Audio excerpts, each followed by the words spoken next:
method or strategy to offset some of the events or a repetition of the events that have taken place here in Los Angeles recently. We have to go to the root. We have to go to the cause.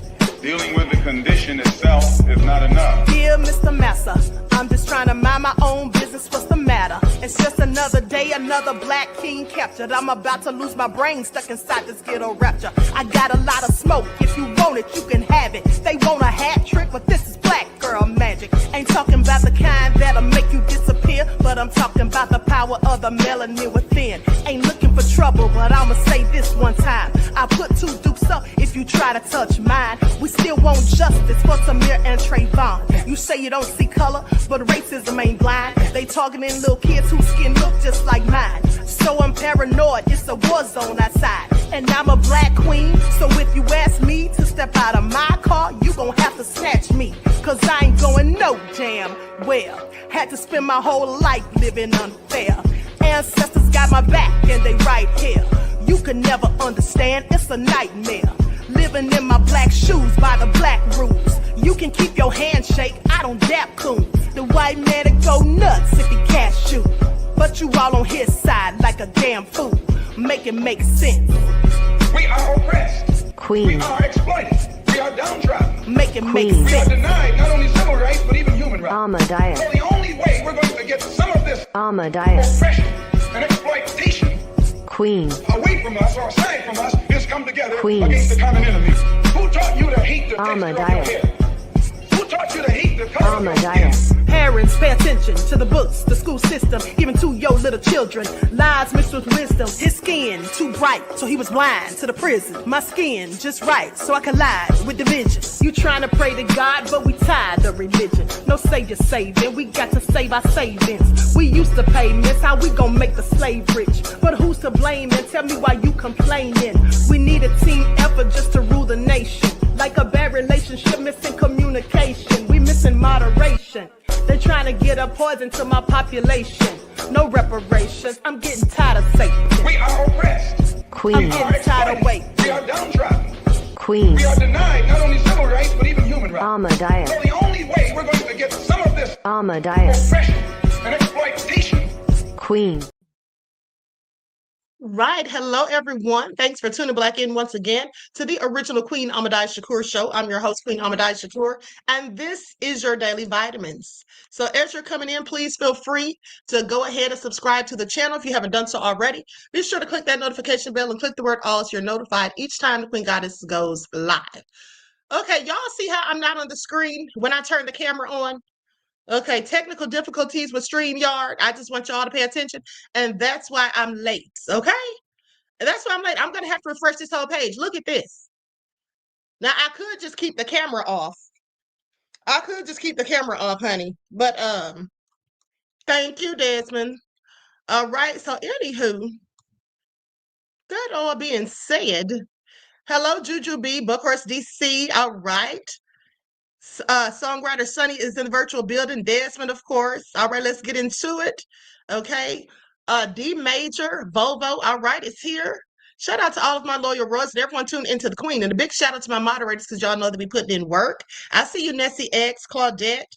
Okay, so before we get started, let's have a brief word from our sponsor at 12 Tribes. I'm going to have to refresh the screen, though, okay, after this. Do not buy 12 Tribes on Earth hair growth oil and hair magic elixir unless you want super healthy, gorgeous hair that grows. They have a whole line of amazing hair growth products, including hair growth leave-in conditioner spray, hair growth shampoo, hair growth spray, and hair growth butter. I'm starting to sense a theme here. They include quality natural ingredients. They smell amazing, and you can see the results for yourself. So if you're looking for healthy hair growth for your natural or relaxed hair, try 12 Tribes on Earth today.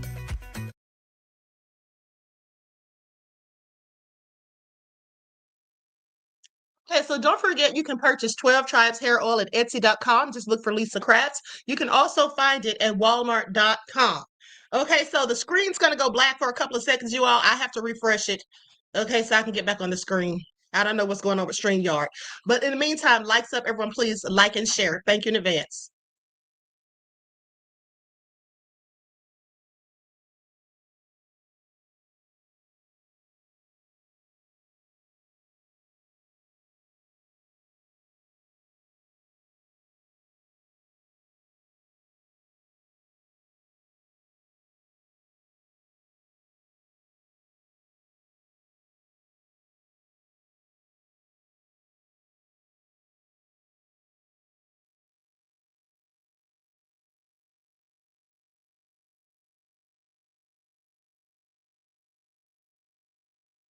All right, there I go. All right, so sorry for the delay, you all. All right, so now we can get into it. Now we can get back into it. So listen, last night we were talking about Trump and Pete Hegseth and these war crimes they've been accused of and all of that. Today, there's more of it, okay? Pete Hegseth has been exposed. All right, he was talking all greasy about the Democrats who put out that video, he and Trump. In fact, Trump's entire administration was upset about it. But now, come to find out, Pete Hegseth is on video himself telling military personnel not to follow illegal orders. Yeah, but he thought it was so nonsensical when they did it, right? He thought it was so dangerous when they did it. So we're going to talk about it. So at the end of the day, and then here's the thing, Pam Bondi, okay, she's had to answer some questions, and we have Elise Stefanik and Marjorie Taylor Greene talking slick. So let's get into it. Likes up, everyone. Please like and share. Thank you in advance. All right. So let's get into it. And also, please make sure you're still subscribed, beloveds, especially if you haven't been receiving the notifications.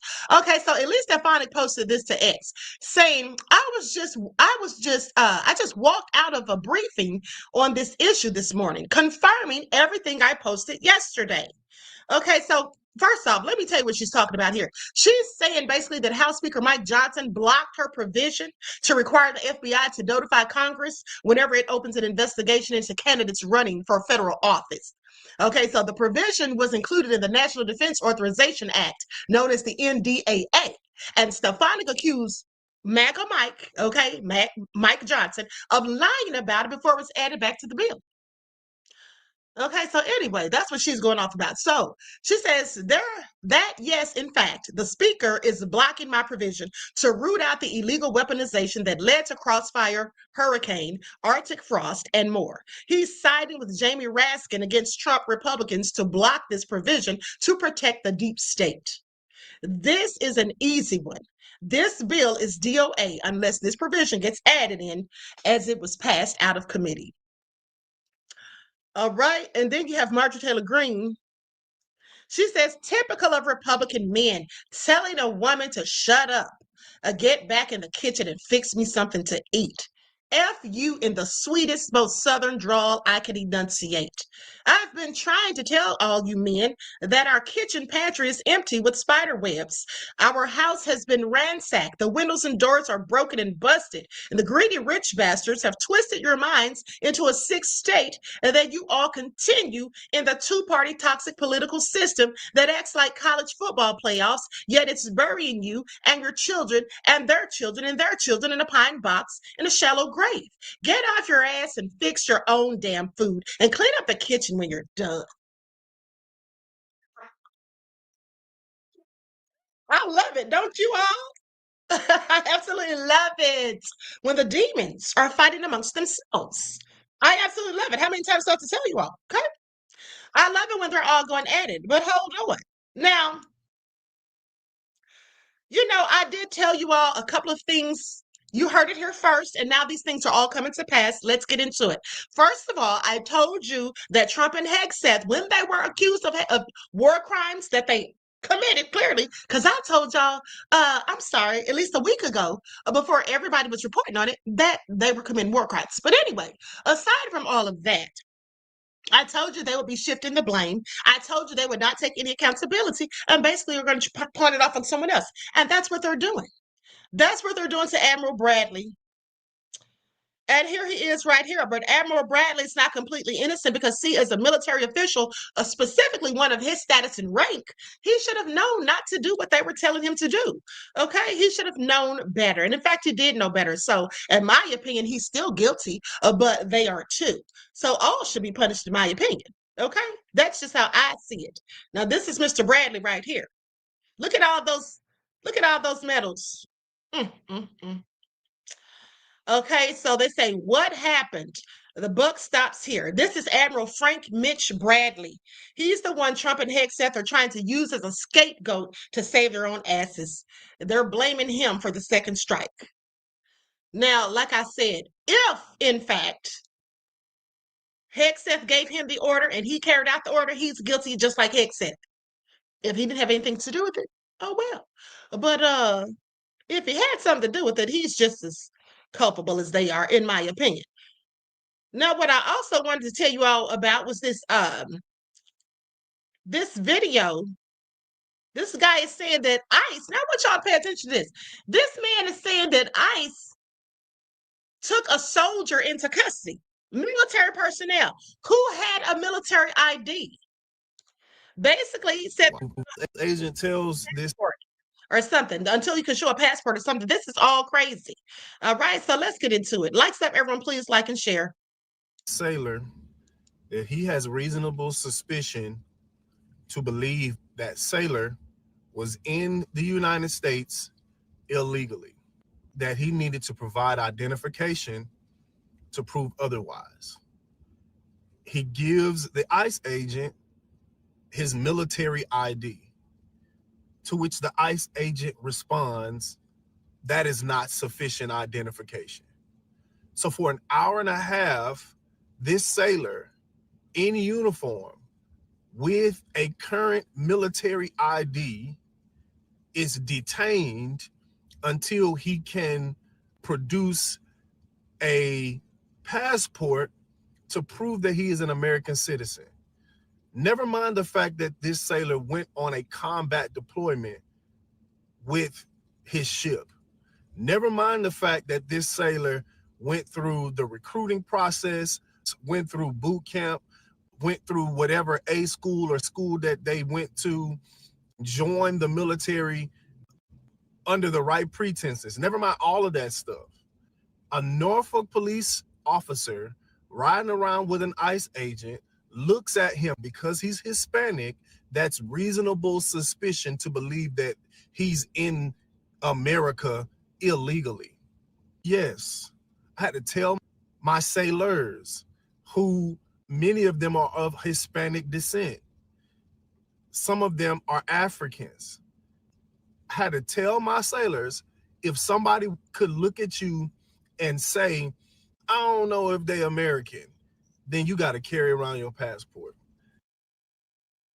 And that's just all crazy. It's really a darn shame. But guess what? Welcome to our world. Because Black people in America, i.e. African Americans, FBA, whatever you call yourselves, we've always had to deal with that. Because we, they always say we fit the description. Okay, because we have to walk around in this skin all day, every day, and twice on Sundays. So that being said, now they see how we've been racially profiled. Because that's what it is. When you really think about it, for the officer to say that you look like you don't belong in this country, yeah, he's clearly profiling these people. That's what they're all doing. ICE. And it is so nefarious. The fact that you're doing this to a military official, someone who's willing to fight for this country. But see, like I said, that goes back to Black people. What about all of the numerous of Black soldiers who fought in wars in this country?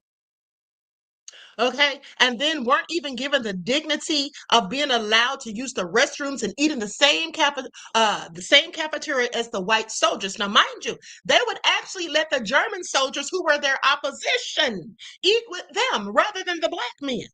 The Black men had to walk sometimes a mile or two just to be able to use a restroom. Okay? So I want you all to think about that and how many of them were lynched wearing their uniforms. That's why somebody made a comment one time when they were talking about Trayvon Martin wearing that hoodie. It was Geraldo Rivera. He was insinuating that wearing a hoodie makes you look like a thug. That's interesting. Okay, because I don't think so. At the end of the day, and even if you do look like a thug, that doesn't give someone the right to do what they did to Trayvon. Also, how Black people dress is not the problem. Okay, they want to make you think that's the problem. Okay, why you're harassed by the police or why you fit the description, that has nothing to do with it. It's the color of your skin. At the end of the day, if they were hanging people, lynching people who are wearing uniforms, that lets me know. If they were hanging people who are wearing their Sunday best coming home from church, that lets me know. Give a damn about what you wear. Okay, please. That's the sad state of affairs that we're in America, is that no matter the fact that you are in your military uniform, on your way to a military base with a military ID, this government, as it is currently set up, makes it okay for the fact that you are Hispanic to be stopped and harassed by police and ICE agents, which, correct me if I'm wrong, why they riding around together? Who sanctioned this stop? I would like to know the connection between these two officers, because why is an ICE agent getting out of a Norfolk Police Department police officer's vehicle during a traffic stop? That ain't your jurisdiction as ICE. So why are you even on the scene? If a regular citizen was out there, then they would be arrested for impeding on the investigation or impeding on the officer's duties. But an ICE agent, after this illegal stop, then says, by the way, we don't think you from here. Where your papers at? You can serve your country at risk of losing your life and then come back to your country and be harassed because of what you look like. This the America that we making great again?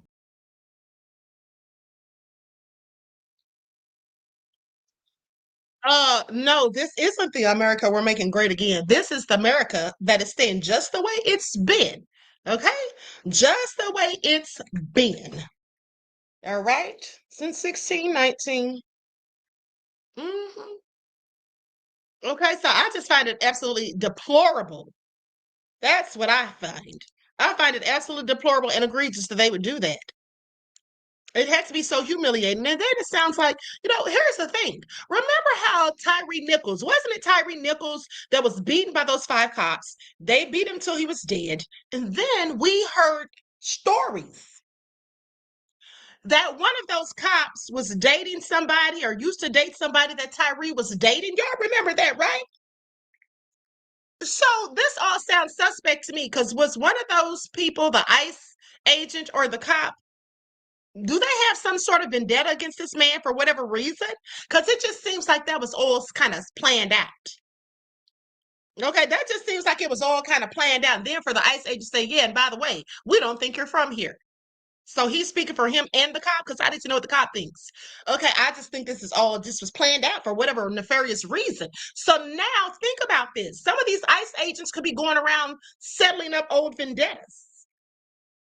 One of them doesn't like you and you look Hispanic or actually are Mexican, Guatemala. They just come for you. Okay, I want y'all to pay attention. I want y'all to pay attention. I find it all so interesting.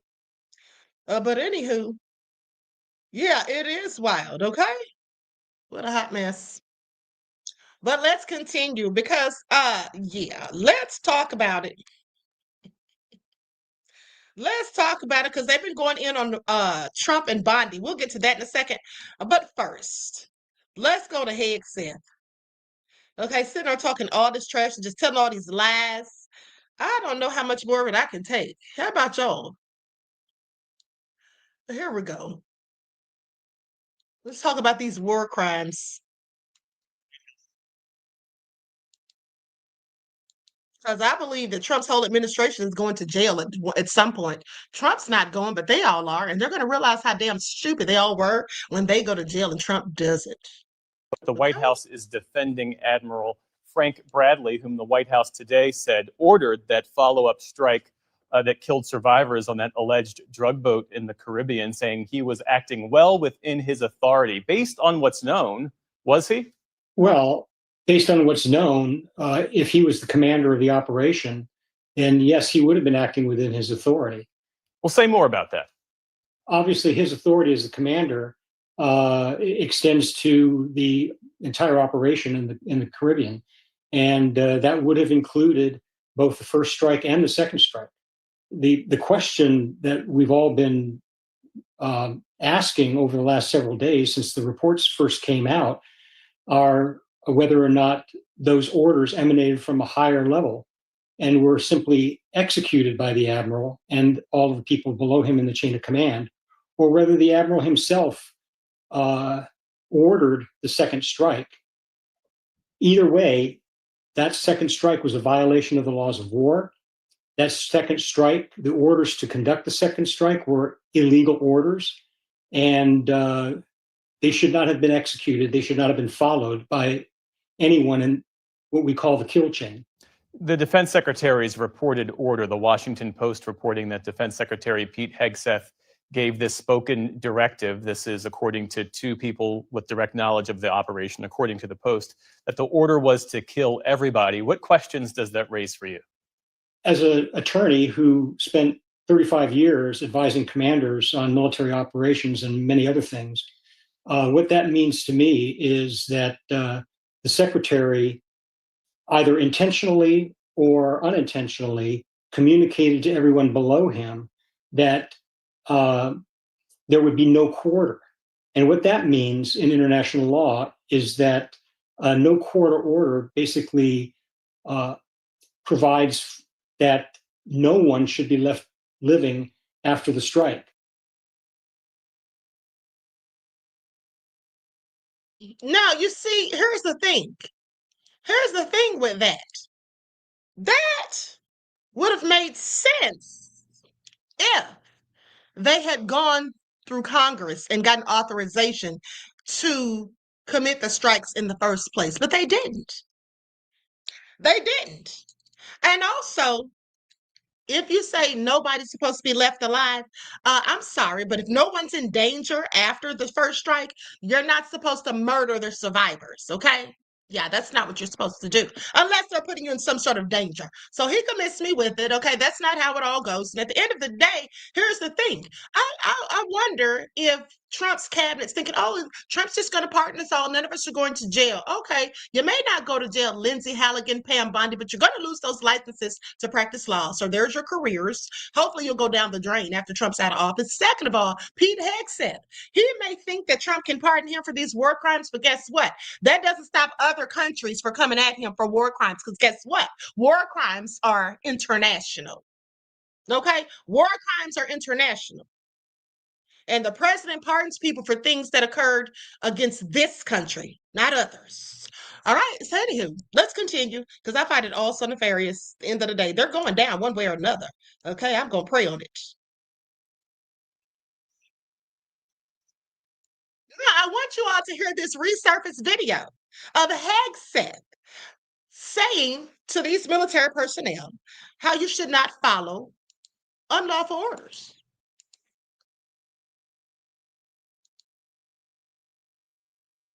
I do think there have to be consequences for abject war crimes. If you're doing something that is just completely unlawful and... Now, notice how he said war crimes when he's accused of committing. This is before he was accused, mind you. This is old footage that has resurfaced. And ruthless, then there is a consequence for that. That's why the military said it won't follow unlawful orders from their commander-in-chief. There's a standard, there's an ethos, there's a belief that we are above what so many things that our enemies or others would do. Andrew, I know you reached out to the White House, you reached out to the Defense Department, or as they now call themselves, the Department of War, about this video. What did they tell you? Yeah, Aaron, we did reach out to both the White House and the Pentagon about this newly surfaced video that we found. Now, Kinsley Wilson, that's a Pentagon spokesperson, told us that Hegseth has been clear and made clear there are already procedures for unlawful orders, telling CNN, quote, the orders being given to our military under President Trump are full, and the despicable video of the seditious six urging our troops to defy their chain of command was a politically motivated influence operation by elected officials aimed at sowing distrust and chaos in our armed forces. We also reached out to the White House, Aaron, and in a lengthy statement to CNN, Anna Kelly, that's a White House spokesperson, said that Hegseth has been entirely consistent in his position then, and added that Democrats are trying to deliberately manufacture doubt where none exists. They told us, quote, these lawmakers sow doubt in a clear chain of command, which is reckless, dangerous, and deeply irresponsible for an elected official. It's asinine that CNN cares more about the secretary's uncontroversial remarks than those of elected officials who are putting military service members in harm's way by telling them to disobey their commander-in-chief. All right, Andrew Kaczynski, thank you very much. And of course, I should say the video said you don't have to obey unlawful orders. It did not tell them to disobey the commander-in-chief, I guess, unless they... Oh, she needs to shut up. She sounds so ridiculous. He said not to obey an unlawful order, didn't tell them not to obey the commander-in-chief. Well, first of all, lady, if the commander-in-chief gives an unlawful order, yeah, they're supposed to disobey that too. Okay, I want y'all to pay attention, honey, how they're just trying to act like it's no big deal. Nobody did anything wrong. There's nothing to see here, folks. Oh, but there's plenty to see. All right, and we're about to sit here and watch with popcorn. Video of Hegseth telling military not to follow illegal orders resurfaces. A video of Defense Secretary Pete Hegseth publicly saying there must be consequences for carrying out unlawful orders has resurfaced as the Pentagon battles 6 Democratic lawmakers who urge U.S. service personnel not to follow illegal directives. Now, if you're doing something that is just completely unlawful or whatever, we heard what he said. Now, why is this important? Well, I'm so glad you asked. You see, Hegseth has attacked 6 Democrats for a video that they published. Well, he said the same thing they said. Okay? Senators Elisa Slotkin and Mark Kelly appeared in the clip alongside Representatives Maggie Goodlander, Chris DeLuzio, and Chrissy Houlihan, and Jason Crowley to urge active service members to disregard any illegal orders handed down from the commander-in-chief. Now, President Donald Trump accused the lawmakers of seditious behavior, and Hegseth called the video despicable, reckless, and false. In a separate statement, the Pentagon said last month it was launching an investigation into Kelly, a retired Navy captain under the Uniform Code of Military Justice, also known as UMCJ, okay, or UCMJ. Now, with that all being said, they go on to say that service members under this, service members are obligated to obey lawful orders, but to disobey unlawful orders. Now, the UCMJ does not protect soldiers who carry out unlawful orders simply on the basis, okay, that they were following directives from above. The Nuremberg trials in the wake of World War II cemented that this cannot be used as an automatic defense, okay, because during those trials, they were taking out innocent people. All right. So with that all being said, do you think that would have made sense if they just walked to the court and said, well, we were told to do it? Sometimes you have to make judgment calls. That's how that goes. You just show what kind of person you are when you're willing to do certain things, just so you don't compromise your job. If your job is more important than your integrity, well, you might have some problems in life. Now, there is a standard, okay? There's an ethos. There's a belief that we are above. With so many things, our enemies or orders, that we are above. Okay, anyway, I think this is a typo. So many things our enemies or others would do. This is what Hegseth said in that video, which was from about 2016. Okay, now the Pentagon, when approached about the video on Wednesday, referred Newsweek to Hegseth's November remarks, in which the defense secretary said, the fake news is delivering more fabricated, inflammatory, and derogatory reporting to discredit our incredible warriors fighting to protect the homeland. Is that what they're doing? I thought y'all had them out on boots on the ground harassing folks. Showing the clip on air on CNN, Kelly said Hegseth was correct, and it echoed what the Democrats had said. Okay, now with that all being said, let's go to what Senator Mark Kelly had to say about it. Because former officials and experts have raised serious concerns about the deployment of the National Guard in Democrat-led cities and whether U.S. strikes on alleged drug vessels in the Southern Caribbean and Eastern Pacific since early September have broken domestic and international law. And here's what I want y'all to pay attention to. Trump was sitting there bragging, right? He was bragging about all the people that they took out in them boats and saying that now we're looking for boats now. We can't find any. That's what him or Hegseth said. They both were sitting there together having a little interview. And yeah, one of them said, yeah, we're looking for boats now. And then Trump was like, but isn't that the point? Yeah, you don't see any votes, I'm sure, because people are afraid to go out there. People who need to work and earn a living. Okay, because that's who they took out. These weren't rug cartels. I scarcely doubt it. They even said themselves, like I told you all a couple of weeks ago, that at the end of the day, these people that are smuggling illegal substances would usually be coming from the route close to Colombia. Okay, because that's where the route is, not Venezuela. And they know that. So why is he messing with Venezuela? Well, that's because he doesn't like Maduro, which is interesting because they're both just alike to me. He stole an election over there. Trump tried to do the same over here. I just find it all interesting, allegedly. Okay, I just find it all interesting.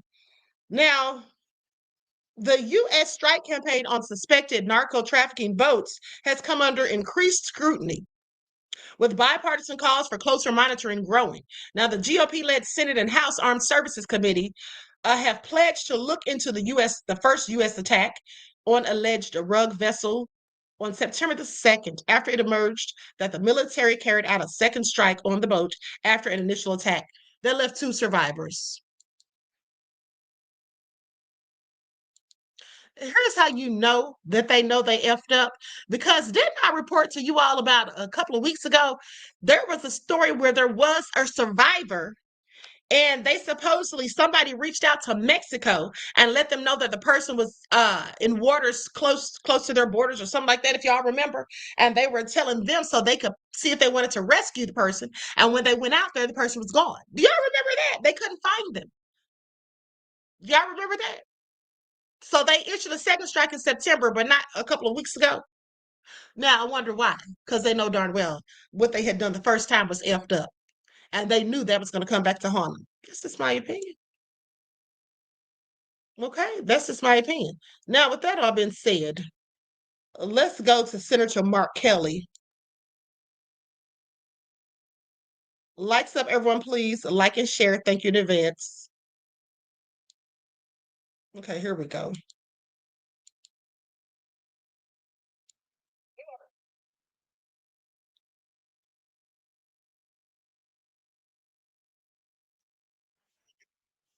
From the Pentagon about what happened here, or do you need to know more? Oh, we need to know a lot more, Chris, and thank you for having me on. I went back and listened to some of the tape where I was asking some questions in the secure facility about those strikes, and there was a lot of holes, and they could not give us a lot of information, and I felt they were being rather evasive, and it was not a compelling brief. So there needs to be an investigation. But I also want to comment on some of the video you showed of President Trump and Pete Hegseth. I mean, this is not leadership. We've never seen presidents, secretaries of defense that have acted in this way.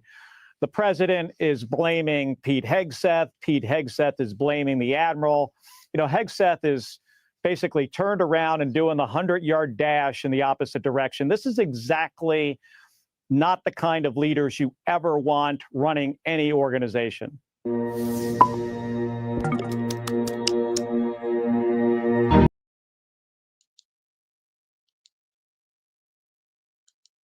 Okay, no lies detected. I have to absolutely agree with that. And then when he said Hegseth turned around and ran 100 miles per hour in the opposite direction. Exactly.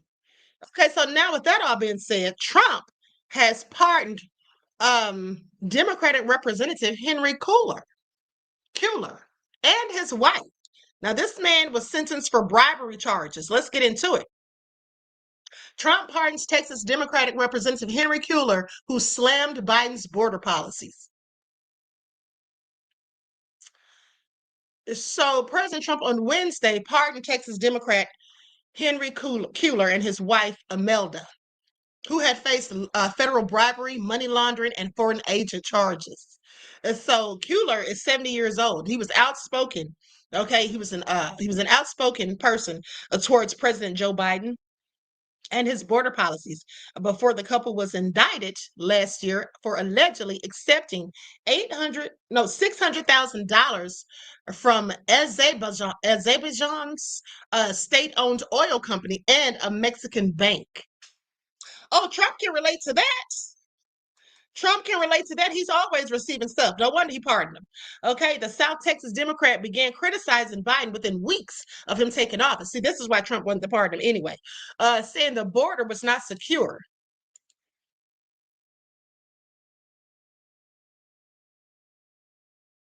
Saying the border was not secure. Hold on, beloveds, pop-ups.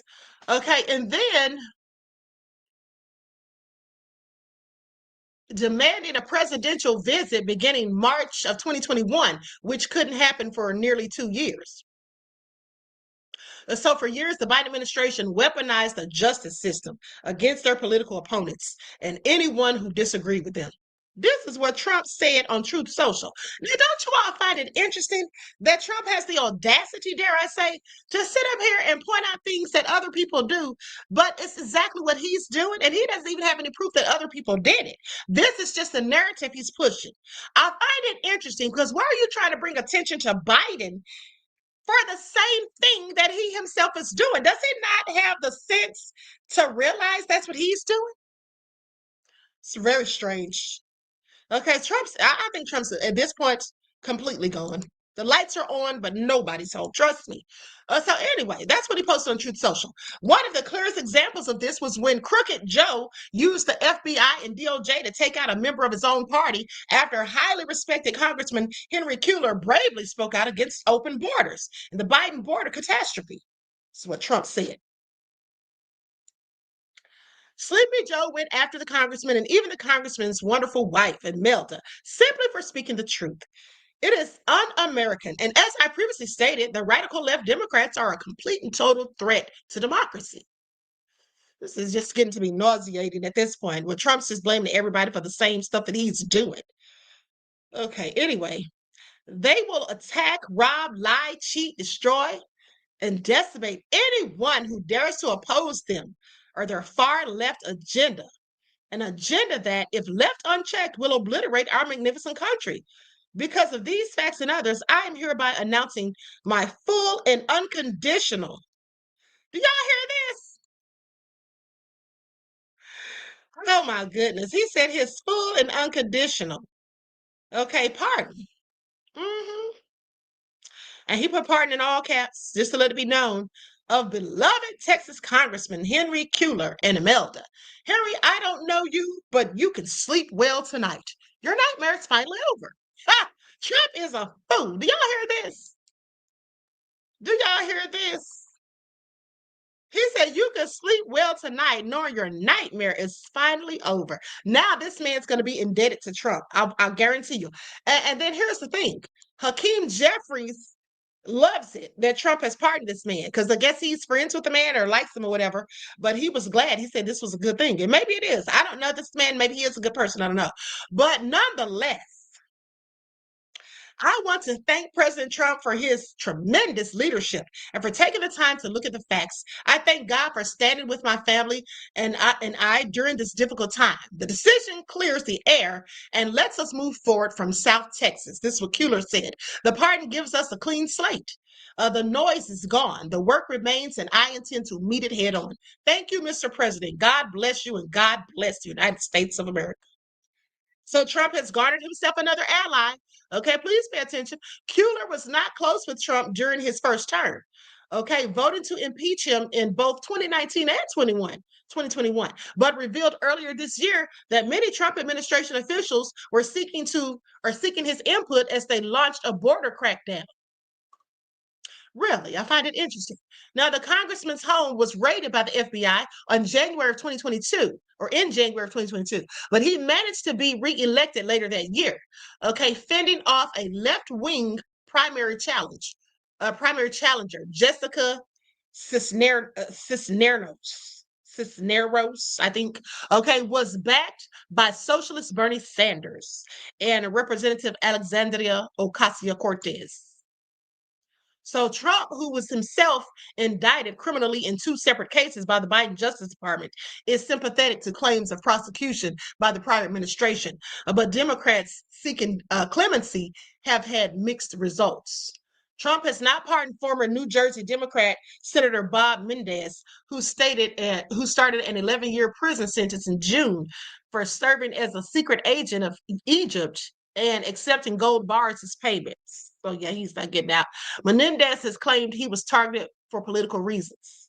Now, Trump did pardon former Illinois Democratic Governor Rod Blagojevich in February after commuting his prison sentence in 2020 for trying to sell the Senate seat vacated by Barack Obama when he was elected president in 2008. A former contestant on The Celebrity Apprentice, hosted by Trump, said he was engaging in normal political activities. Really? Do y'all hear this? So he said that was normal political activities, right? And I absolutely believe it. So what he's saying is, hey, don't get mad at me. Why am I going to prison? Okay, for trying to sell this seat. This is what y'all all do.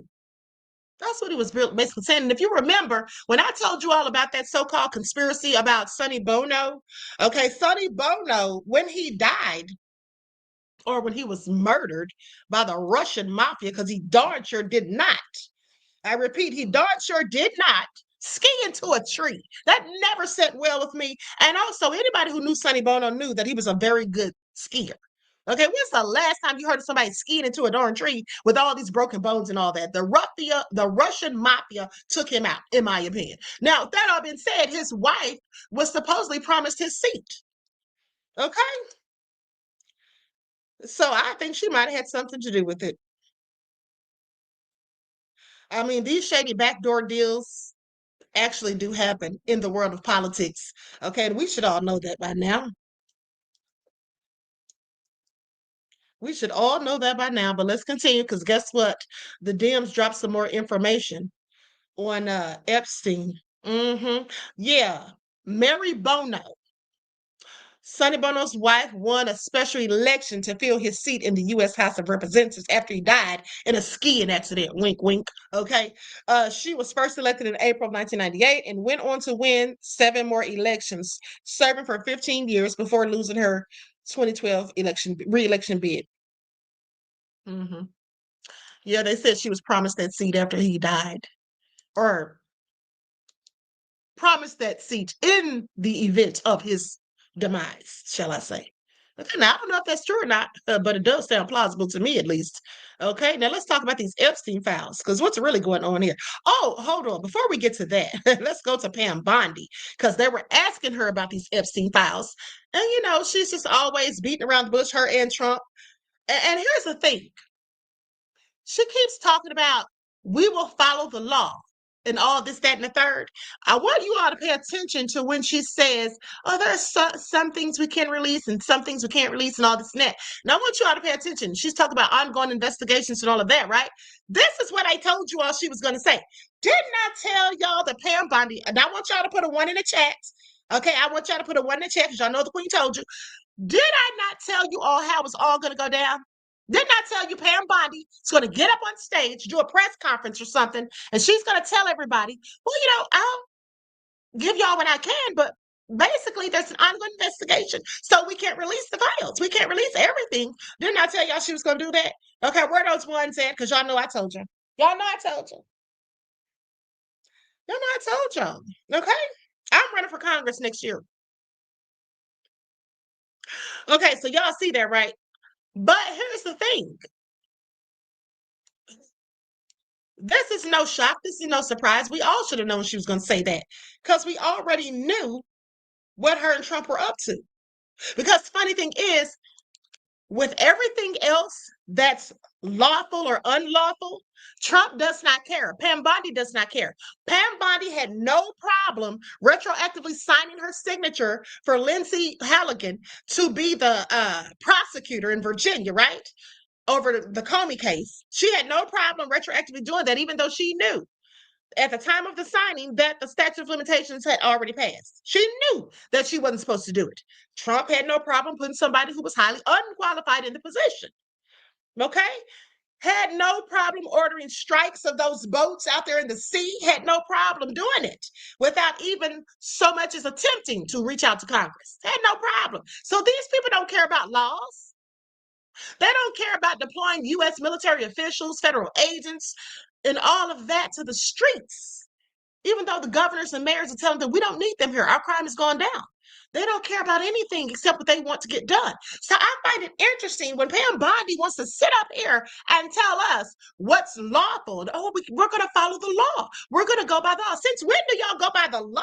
Isn't it funny that the only time they talk about adhering to the law, I mean, they even have federal judges arrested. Trump has done it. They've defied blatantly federal orders. Trump has done it. He's been held in contempt by federal judges. But now they want to keep talking about the law and how they're going to follow it to the T when it comes to the Epstein files. Now they want to go by the law. Don't y'all find that interesting? Well, we already know what time it is because we already know that they were the main two trying to get people to shut the hell up about the Epstein files. And they therefore started this new investigation into the Democrats because that was going to be their excuse. We can't release everything because we have an ongoing investigation. That's what I told y'all they were going to say. And that's what she's now saying. And I, for one, am not shocked. Okay, at all.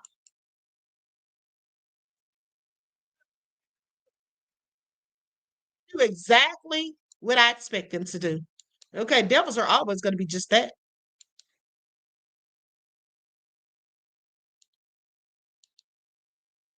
And Pam Bondi, the Attorney General, all along, who gave the order to kill off the review of the Epstein files when they were about ready to be produced to the American people back in April or May of this year. According to new reporting by Bloomberg and a Freedom of Information Act response, where they got their hands on the emails and now we've seen them, the FBI, at the direction of beleaguered, embattled FBI Director Kash Patel, I'm sure soon to be shown the door, but they were working overtime under Kash Patel's direction, including 3,000 hours of overtime pay, 12-hour shifts in Virginia at a warehouse in Winchester, Virginia, comprised of FBI agents from Washington, New York, and other places trying to, quote unquote, redact the files, which is a fancy way of saying black out information that would be identifying, not just for the survivors and the victims. Oh no, it was obviously also to protect Donald Trump and to get his name out of it. How do we know that? Because there's other reporting that come May, when Pam Bondi did a full briefing of Donald Trump, she told him that his name was all over the files. And we also have recent reporting in the last week or two from David Schuster that MAGA representatives, including Marjorie Taylor Greene, who were briefed about the files and what they contain, were told that they are worse for Donald Trump than was first reported. Now we've got our hands not only on the emails between the FBI and the redaction process, but we've now got the revelation that they were about 75% or 73% complete in the phase 2 production of the FBI Epstein files when Donald Trump put a kibosh on it and killed it off. See, Donald Trump never had any intention of releasing the rest of the files. After the debacle that happened, blew up in his face with the release of phase 1 through Pam Bondi. You remember the client list and everything else is sitting on my desk? He was not going to go back through that after she told him how bad the files were. And that's the truth. I'm not going to listen to this whole video because it's like almost 10 minutes long, literally. Okay, so, but you get the gist of what he's saying. Yeah, that was their whole game plan. First of all, like he said, when she told Trump how many times he was mentioned in those files, you think he wanted any of that mess coming out? Trump was mentioned almost 2,000 times. Okay? Trump's name was in there almost 2,000 times. And they keep saying, well, why didn't the Biden administration release the files? Because Ghislaine Maxwell was on trial. There actually was an investigation and there was a trial going on. That's why. So that's why they didn't release it. And also, it's not like Biden was scared or trying to, scapegoat, because they never said Biden's names were in the file. Biden's name was in the files. They never said that. But Trump's is. So let's not try to play the little game where we want to shift the blame to Biden or Obama, because that's what Trump and his minions love to do. Okay? That's what they love to do. That's right, Mel. They're always blaming Biden and Obama, too. Okay? They even found a way to put Obama in there to take some of the heat for stuff he had nothing to do with. Okay? Nothing to do with it at all. But let's continue. Now, we're going to go to Pam Bondi, which she said in a minute. assaulted and abandoned young women. Those people are still being protected. And by the way, the courts usually don't release grand jury testimony. But you know what? The president is hearing the American people. And the president knows that if there's a vote tonight, this body overwhelmingly would vote for the release of the files. 30 seconds. I don't Additional need 30 more seconds. 'Cause I need 10 seconds. This question is, whose side are you on? Today, the Democrats are on the side of the people. The Democrats are on the side of the children. There are 10 Republicans who are on the side of the people and the children, but the entire Democratic Party is on that side, and the Republicans have chosen to protect the rich and powerful men who've abused our children. It's wrong, and that's the clear difference tonight. And he insisted every member of Congress be forced to go on record publicly with no place to hide. In that instant, the room changed. Conversations stopped. Faces tightened. Because everyone knew this wasn't.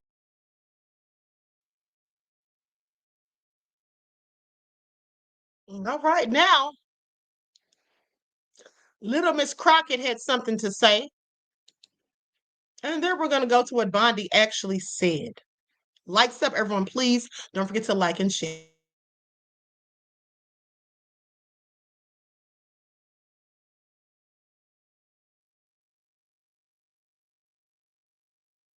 Bondi said she will follow the law, because the only thing that we have seen consistently out of this administration, whether we're talking about the failed prosecution of Comey, and I'm saying failed because that is absolutely what I anticipate is going to happen, we know that they are always doing the opposite of following the law. Every time we look at those court orders that they have ignored, you know, they have literally put us in this constitutional crisis in this country, because for the first time we have another branch of government that seemingly thinks that what other branches have to say, well, you know what, that's advisory.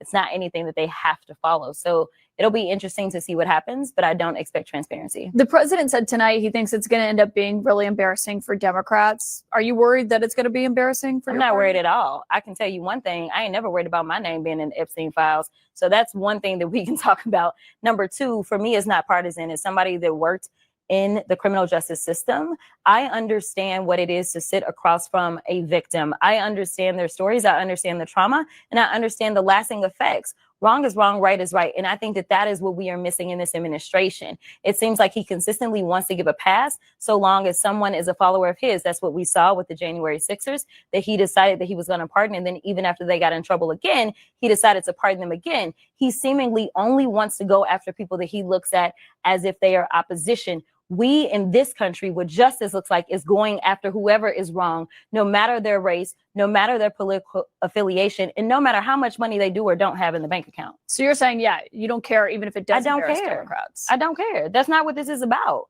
To me, it's not political. We need to make sure that we understand how it was that this was able to take place, and we need to make sure that we tear down those structures. We have an obligation as legislators to make sure that we do better by the people in this country. We need to make sure that there are no other children that end up in similar circumstances, whether Jeffrey Epstein is alive or dead. We need to make sure, because it wasn't just one man. This was a system, a sophisticated system that was set up. And so we need to make sure that there are no other victims going forward. Okay, exactly. Exactly.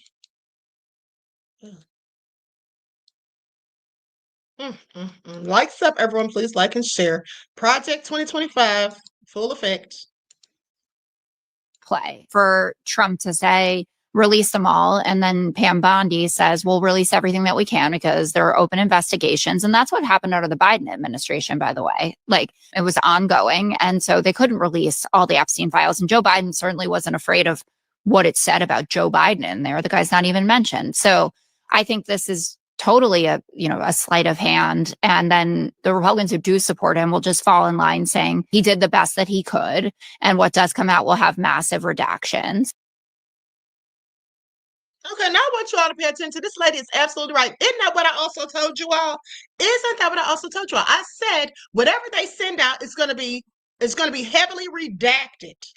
Now, I also told you that Mark Epstein said that those files, he was given the information on a very good source, that the files were at some lab somewhere in Virginia, I want to say, being Scrubbed. Do you all remember that? So when the files come out, can we even trust them? Okay, probably not. If Trump's got had his hands on them. Okay. But he is staring a problem in the face that is bigger than what he has dealt with before, because the MAGA base in 2020 did show up and vote for him. It was the moderates, right, who swung to Joe Biden. And then a lot of them did swing back in 2024. This animates the MAGA base, and the rumor is that you would see up to 100 Republicans in the House voting to release the files. So he basically had no choice but to be on the proverbial same page as them. But I have no expectation that we're going to be getting any real new information from whenever these files gets released. And he's just going to work like hell to try to distract people towards other topics, maybe, roll back some more of those tariffs. So he's not putting us into economic hell, and just try to get through the midterms like that. Yeah, I think that they're going to do a quote unquote soft release and claim that, okay, we've come clean. We wanted it out. We're warriors of justice. And they're going to release a document that is all redacted, except it'll say Bill Clinton and Bill Gates over and over again. Larry Summers, too. Okay, Jasmine Crockett said she didn't have to worry about her name being in the Epstein files. You know who else's name you don't have to worry about being in the Epstein files? I'm willing to bet. It's the people who look like Jasmine Crockett. Because these people who are dealing with Epstein, they likely all look like Epstein. I mean, at least from the names that we've heard. Okay, now we did see those lists that they claim were not official. We saw people like Diddy, Jay-Z, and Barack Obama, Michelle, and all of that on the flight list. I don't know about that because nobody's ever confirmed it. Even when they put information out, it never had any of those names. So I'm inclined to believe that all of those people that are on those lists look like Trump. Okay? Now, mind you, when you have Black people involved in trafficking, you usually have these little no good hood Negroes, okay, out here working for the man. And when I say the man, I'm talking about people like these politicians, these wealthy elite politicians. Now, this is just my opinion. They're the ones lower on the totem pole out here snatching up people and all of that, but they're always working for somebody above them. Okay. And so those people that are at the top of the food chain when it comes to this nefariousness, those people don't look like us. And trafficking is a $1 billion industry, if not trillion. Okay? If not trillion. And we're going to talk about something very interesting on the next broadcast, okay, tomorrow. We're going to talk about something very interesting that y'all need to hear because I got some very interesting information on something they're doing to people's children. Okay? Now, Pam Bondi trips when talking about the release of the Epstein files. Here it is right here. Now, listen, this is not AI. This is actually the real audio of what she was saying.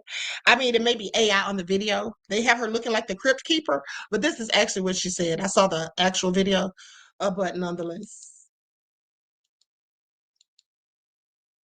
I thought this was a better depiction of her because to me, this video shows how she looks on the inside rather than how we see her on the outside. Okay, please pay attention. Information that has come for information. There's information new information, additional information. And again, we will continue to follow the law, to investigate any leads. If there are any victims, we encourage all victims to come forward. And we will continue to provide maximum transparency under the law. Wedding, Madam.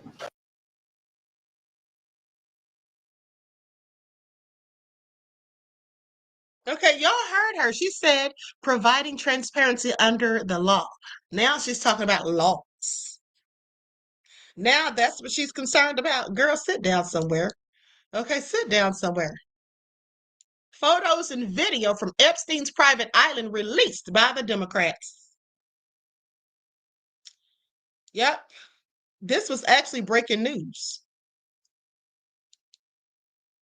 Oh my God, are you serious right now? Hold on, honey. CNN wants me to sign in. Have they lost their minds? Hold on, let me find this elsewhere because I don't have time for it. Okay.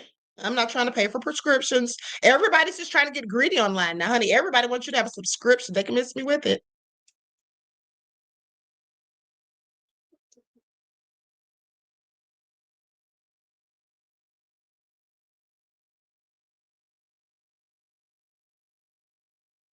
Okay, here we go. Let's see here. Okay, so the House Oversight Committee, the Democrats, published never before seen photos and video footage of Epstein's private Caribbean island, Little St. James, owned by Epstein in the U.S. Virgin Islands. Now, this included interior shots of the island bedrooms, bathrooms, an office, library type room, pool, outdoor spaces, a room with a dentist style chair and mask on the wall. I wonder what that was for. I don't think a dentist was really working in there. A chalkboard with words such as power, deception, fin, intellectual, etc. Okay, this doesn't sound like anything lucrative. The stuff that we're going to be getting is probably not even going to have anything, anything juicy. And also Cash Patel came out talking about how they released 40,000 different files or whatever, talking about what all they're doing and still trying to go in on the Biden administration for not having done anything. And just bragging about himself. I need to find that clip so you all can see it. Now, the release heightens pressure on the DOJ and others to comply with transparency requirements and to release all relevant files by the deadline of December the 19th of 2025, okay, per the new law. Now, for survivors of Epstein's abuse, it may bring some visibility to the locations and mechanisms needed or used, though many redactions remain. And they said, although they're never before seen, the photos and videos do not appear to be appear by themselves to reveal any new named perpetrators or definitive new legal evidence of wrongdoing by specific profile individuals. Some parts are redacted, names on chalkboards, phone labels, and full documentary judicial records still remain sealed or under review. Okay, the release is one piece of an ongoing investigation. Many files are still to come, like bank records, full DOJ files, etc. Okay, so it doesn't sound like, because really, I don't give a damn what the place looks like. Do y'all? This is nothing. Here they go with the BS. Let me just share my damn screen. Let me share my screen. So crazy. This is nothing.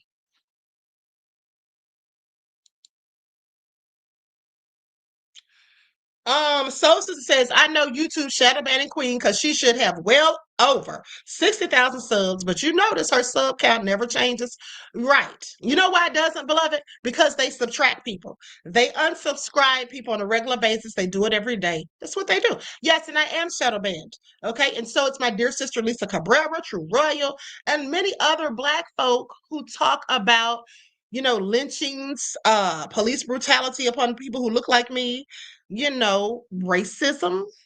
When you talk about those things, honey, you don't really, make a lot of money on ScrewTube. But that's okay, because I'm not here for that. Now, with that all being said, let's continue. I want y'all to see these pictures because this is nothing. This is nothing, okay? Like, what is this going to benefit? This is nothing. Look at this. Okay, a chalkboard? Really? A bedroom? Okay. This is it. This is what they have. This is what they have. Like, get the F out of here, okay? Nothing burgers at all. Now, and this is the thing. You know what everybody really wants? We want to know the names. We want to know who's on the client list. We want to know who is paying, okay, Jeffrey Epstein for him to traffic those girls to. We want to know who the culprits are. We don't want to see no damn pictures of the island and what's inside the mansion and all of that. I don't give a damn about how many bedrooms and bathrooms they have. Okay, anyway, I'm over it at this point. Like I told you all, didn't I tell you all they're never going to release those files? They're never going to do it. They're never going to do it. They're going to sit there and keep playing in our faces and act like, oh, well, we tried, but just couldn't do it because there's ongoing investigation. Yeah, that's how that's going to go. Okay, and lies and BS will continue. Okay, so likes up, everyone, please like and share. With that all been said, I'm almost out of here. Now, before I roll out, though, we got to talk about this. This was so darn annoying when I heard about this, and I was so livid. Okay, that mass shooting is what they called it at that party for those children. Like, that is so crazy. Did y'all hear about that? I know y'all heard about it, right? I know y'all heard about it. Oh, so sad. People can't take their children to a party without worrying about them getting sprayed by bullets, about gunfire erupting. And these thugs, you have to ask yourself, who the hell raised them? Okay, they have no respect for human life, clearly. Let's get into it. They took my baby. Father tearfully recalls son's final moments.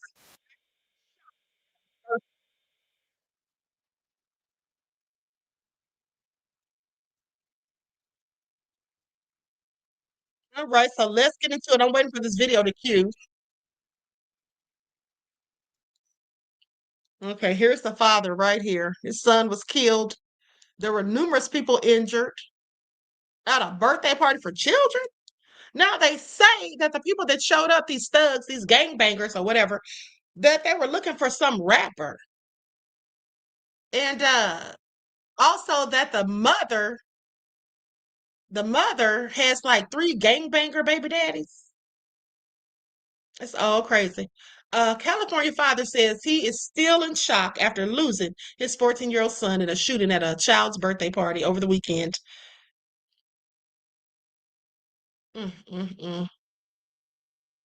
So let's go to the footage.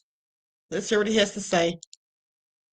This is all just so sad. Those children came there to have a good time, and some of them didn't even make it home. Dying in my head over and over and over and over. Then him smiling, then him walking away, then him smiling, then he coming. Like, I just keep seeing my son in my head. It's painful images Patrick Peterson is now stuck replaying of his 14-year-old son, Amari, who was shot to death while at a child's birthday party. You know, his nickname was Ferrari Mari. That was my nickname for him. Ferrari Mari. Yeah. He was fast. Yeah, he was really fast. Images unlike the hundreds he has of Amari, smiling, hung on the walls of his home. Oh my God, he took my baby. He took my baby. Countless memories he's now holding close. Maybe I should have just dove in front of the bullets and maybe he'll still be alive. When bullets started flying, Peterson says it felt unreal. He grabbed his baby girl to duck behind a kitchen counter and then rushed to Amari when he saw he was down. I'm on top of Amari. I'm trying to grab him. I'm like trying to see where he's hit because he's just sitting there just going... And I'm just like, man, I'm like, where you hit at? Where you hit at? He discovered a bullet hole the size of a nickel on Amari's chest. Despite being rushed to the hospital in life-saving efforts, Amari didn't make it, leaving Peterson, his wife, and other children who were there too, heartbroken. My daughter, she got hit. I could have lost her. You know, and she it's gonna change her for life. My son, it's gonna change him for life.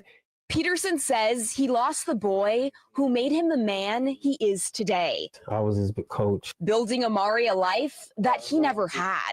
He got straight A's. He was a good student. He was a good team player. He was athletic. Do you have any words for whoever is responsible for all of this?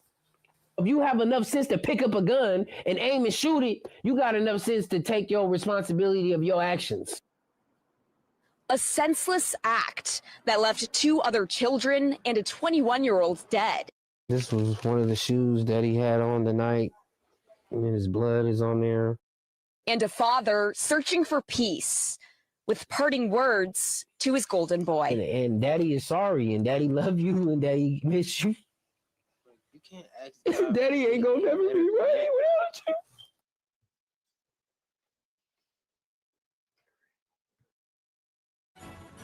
Slow down. Oh, that was hard to watch. That was absolutely hard to watch. Prayers and condolences to all the people who lost their lives there and those who were injured. Prayers for a speedy recovery. This is all so sad. Do y'all see? And let me tell you something. I blame these lackluster ass parents who are not raising their kids. They know darn well when their kids are out here gang banging. They know it. Okay, they can sit there and deny it all they want, but they know what kind of kids you have, honey. When you have a child that's making bad grades in school, you're getting reports, they're not showing up at school, or when you get their report card or progress report and you see how many days they've missed, and you know you didn't They didn't tell you they were missing these days. You didn't keep them home. You know they're not doing what they're supposed to do. When they're coming in late at night, they have large sums of money. You don't know where it came from. They're bringing home things that you didn't purchase and you know they can't afford. You know they're out there doing something they don't have any business doing. But some of these parents are no good themselves. Some of them were gangbangers, or some of them were out there running the streets. So they don't have time to stay at home and raise their kids to be productive citizens amongst the rest of us, you see.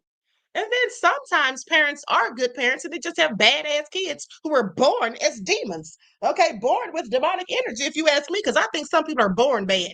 And at the end of the day, all of these types of people need to be locked the hell up. Okay? They need to be locked up somewhere and taken off the streets because they are menaces to society. Period. And it just sickens me to see that some of the people doing these things are Black. Okay? Our ancestors are literally rolling over in their graves. Let's go to this TikTok about it. Likes up, everyone. Please like and share. Thank you in advance. Absolutely heartbreaking. Who the fuck invite gang members to a 6-year-old baby girl birthday party? That's how 4 people end up dead, 2 on being churned, 14 and 8, y'all. Oh my god. Oh my god, oh my god, oh my god.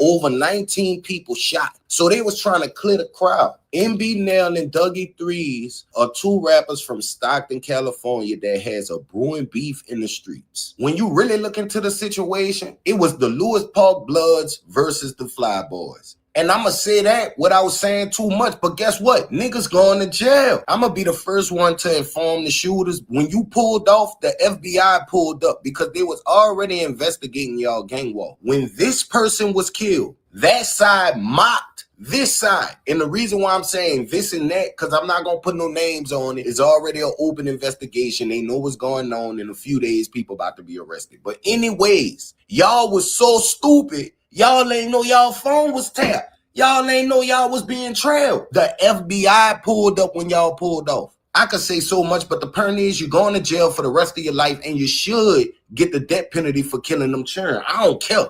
You hear me? I'm tired of y'all. All you do is sit outside all day doing drugs, pledging allegiance to an illegal code of activity that nobody promotes or endorses, and you shoot and kill children and adults. You want us to feel bad for you. You won't call us police for putting it out there. Man, fuck y'all. It is what it is. Them niggas going to jail. The feds was already on them. It's over. And that's where they need to be, in prison for life. Okay, I hope they all get caught and never see the light of day. I don't give a darn either. I'm sick of them too. Okay, I am totally sick of them. Menace to the society that we all have to live in. Now, listen to this, because this is nefarious too. A 14-year-old girl found dead after being assaulted and strangled with jumper cables. This is so sad. Okay, it's so sad. Now, this happened in Vandalia, Illinois.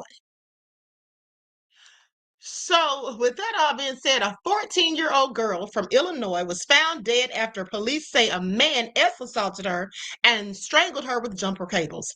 A GoFundMe was set up by the family. The girl is identified as 14-year-old Kylie Toberman. This is a darn shame. Now, the Vandalia Police Department received a missing person report for Kylie just after 6:30 a.m. on Friday. Her body was found later that afternoon. Officials have arrested Arnold Rivera, 43 years old, in the case, and he's charged with first-degree murder, criminal assault, and concealing a homicide. Rivera is being held at a Fayette County jail. According to state attorney Brenda Mathis, Kylie and Rivera were in a car together at the time of her death. Charging documents state accused Rivera of assaulting her, and an autopsy said her cause of death was from strangulation. I wonder why she was in the car with him. Did she know him prior? Was he giving her a ride? I have questions. Now, Mathis alleged that Rivera used jumper cables to strangle the girl, then put her body in a tote and hid it in an RV. Kylie reportedly lived at a home in Vandalia near St. Louis with her adoptive mother and 2 sisters. Rivera, who is reported to be her step-uncle, lived in the RV behind their house where the body was found. Now, according to Fox News, Rivera has a criminal history dating back to 2000. Okay, that year, prosecutors dismissed charges of criminal assault abuse involving a child between the ages of 9 and 16, as well as burglary. How did they dismiss that? Are y'all hearing this?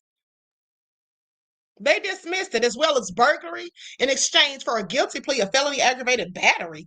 So y'all rather get somebody on battery? Okay, then charges of criminal sexual abuse involving a child between the ages of 9 and 16. I would have rather gotten them on that instead of felony aggravated battery. Anyway, let me continue. For that, Rivera was sentenced to 30 months of probation. So he didn't do any jail time, just got probation for the whole thing. Okay, yeah, that's the problem right there. And see, that's what these freaks and pedophiles get. And that's why they keep doing these things. They need to get life sentences automatic. Because you're going to get out and do the same thing. And next time you're just going to kill the person so they don't get to tell on you. That's how that use turns out. Because this is a sickness. These people don't change. There is no retraining or reprogramming them. This is what they do. So Kylie attended Vandalia's junior high school and was on the wrestling team. The Vandalia County, Community School District released the following statement. They said, "We are deeply saddened to share that a student in our district has passed away far too soon. This is heartbreaking news for our school community. The situation involves an active law enforcement investigation. Out of respect for the family and the investigative process, we will not be sharing additional details at this time. We will coordinate closely with law enforcement and provide updates when appropriate." And so we recognize that this news is incredibly difficult for students, staff, and families. And our crisis response team and school counselors will be available on Monday and in the days ahead to offer support. This is also sad. Let me show you the young lady's picture. Bless her heart. She was a very pretty young lady and just taken out of here because somebody just want to do something nefarious. Really sad. Condolences to her family, friends, and loved ones. That's the young lady right there. She was only 14 years old. 14. And here he is right here. Look at him. Arnold B. Rivera. Now that's interesting because I guarantee you if ICE saw him, they would not say that he doesn't look like he was born here because he looks like one of them. And by them, I mean, he looks like a white person, but he's clearly not. His name is Rivera, or he's a white Latino. So anyway, very sad. Now, with that all being said, did you all hear that story? Did you all hear that story about the woman that had the disabled girl, the girl with the disabilities or intellectual disabilities? She had her in a dog kennel. Did you all hear about that? What in the world is wrong with people? What is wrong with people? I found it also interesting. Let's get into it. Likes up, everyone. Please like and share. I meant to tell you all about this last night, but y'all know I wasn't feeling good. Hold on. Okay, here it is. Had the girl in a dog kennel. She's 22 years old. She had this woman in a dog kennel, I guess because the woman was getting on her nerves. Who knows? But her and her husband have been foster parents for dozens of disabled children for decades. Y'all think this is the first time she did this? I doubt it. I think it's just the first time she got caught. Low down, dirty skank. Just low down.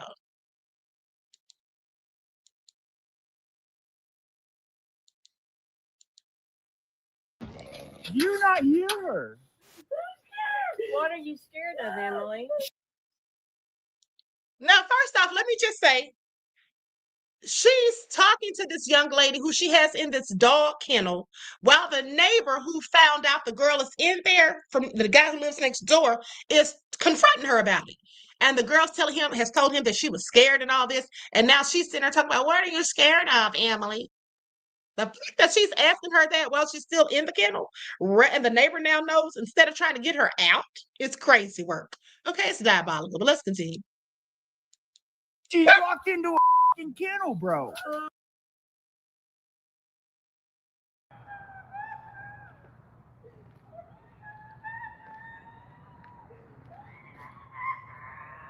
Is everything okay? Can I put my dogs up? I'm scared, brother. I'm scared. What are you scared of, Emily? Yeah. Yeah. You locked your kid in a dog kennel. Yes, because she's tearing up everything and pissing You all over really everything. think locking a kid in a special need kid? A special need kid. Locking her up in a dog I'm kennel? gonna put this dog in there. No, you understand how that is on a special needs kid? To where I get home and I hear somebody screaming like that? Just breathe, okay? Help is here. Help is here. You're okay. This ain't gonna happen to you again. We got you help, all right? What's your name? I'm Justin, okay? You see this on crime TV or, movies and stuff like that. And I didn't think that it being this close right there, that it would happen in my backyard. But like they say, you never know who your neighbor is. You darn sure don't, because that's crazy. Okay, can you imagine if you'd found something like that when you come home one day? Somebody in a kennel with dogs, a grown person, screaming for help, talking about they're scared. And then for her to come out there, what are you scared of? Get your behind in there, okay? And figure out why she's scared. Low down and dirty, honey. What kind of people? And then that's likely why they were only getting these kids with intellectual disabilities, because they wanted to mistreat them, okay? And usually those kind of kids are not going to be so quick to go and tell or try to get help. Breathe. Breathe. Just breathe, okay? Help is here. Help is here. Help is here. Breathe. I know it's cold, but breathe, okay? You're okay. This ain't gonna happen to you again. I know. I know. I know. But guess what? You don't have to be scared anymore.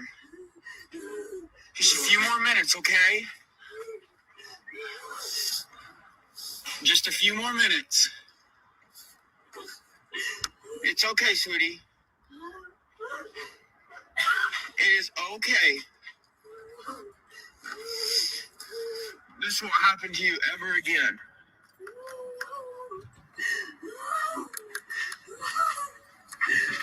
It's all right.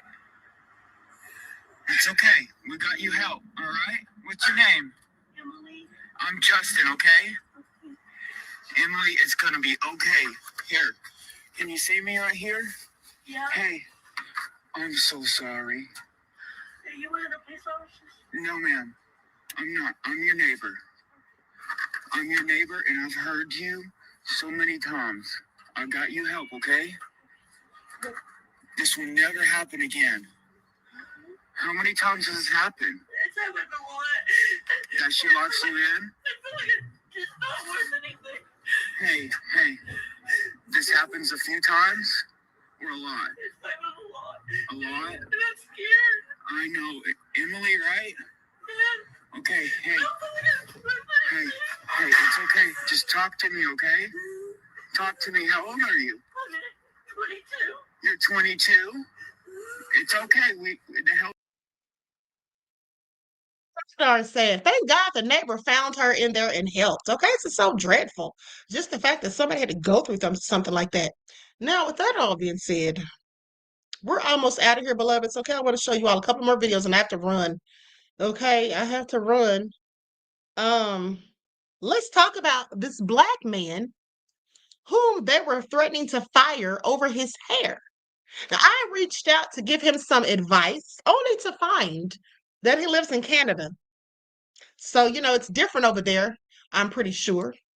I mean, racism is still racism, but my thing is, I don't know if they have certain laws over there, because he didn't know anything about the Crown Act that we have here, okay, or whatever. But basically, I was like, he should have let them fire him rather than just agreeing to quit.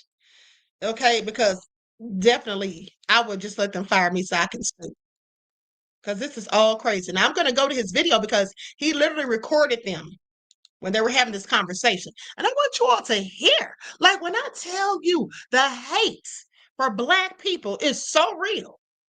Okay, if you're a Black person and you've made it this far to be alive and to make it to adulthood and never experienced racism, you should consider yourself lucky. Hey, Derek, how's it going? I'm good. How are you? Doing good. Well, I appreciate you for hopping on a quick one-on-one call with me. I wanted to talk with you specifically because, unfortunately, there have been some concerns over your appearance, specifically your hair. Oh yeah, no, that's fine. I already took out the cornrows, so yeah, you don't have to worry about that. Yeah, well, it's not about the cornrows, Derek. It's more so your hair texture and length. It does not fit our company standards. How so? Well, many things. It's the coil that you have in, and I guess for a lack of a better word, it's the kinkiness of the hair. It does not fit our company protocols at all. We either need you to straighten it, cut it down to an appropriate length, or, unfortunately, Derek, we're going to have to let you go. Okay. Well, listen, I don't mind being fired from a racist company. I've been auto applying on Sprout plenty times, and I don't mind looking for another job. It'd be pretty easy for me. All right, Derek. Well, like I said, we have a lot of higher ups and a substantial board of directors that have a lot of eyes on us, so we want your hair to look normal. Yeah. I would appreciate you if you could either reconsider or best of luck. Okay. Yeah. Okay. Sounds good. Thank you. Thank you for your time. Goodbye. Okay, D-Major said, please tell me this is a skit. It's not a skit. Okay, it's not a skit. That really happened. And he must have known they were going to call him, they were calling him on some BS because he recorded it. And like I said, he didn't know what the Crown Act was. He'd never heard of it. He was like, is that here too? Because I'm in Canada. No, that's not in Canada, okay? And so at the end of the day, they just hate Black people all over the world, honey. It wasn't a joke, Juju. They were dead ass serious. I mean, I don't know why y'all think it's a joke. We've done stories like that here. Have we not? We've reported on stories like that here. Them not hiring Black people because of their name being like Shaniqua or something like that. They say it's too urban sounding. Do y'all remember the two women that went to apply for a job and then they were both sent emails saying why they weren't hired because their names were too ghetto? That's what they were saying. Now, the employer who sent them that email, I think that they must have been upset, or maybe it was their last day, because I couldn't figure out why they would tell them that, because of course they sued, as they should have. I was just glad they did. But let's not also forget DeAndre Arnold, who I reported on in 2020. Okay, right when they started the Crown Act. This young man had cornrows, and they were giving him hell at school, told him he couldn't walk in the graduation ceremony if he didn't cut his hair, to which he did not.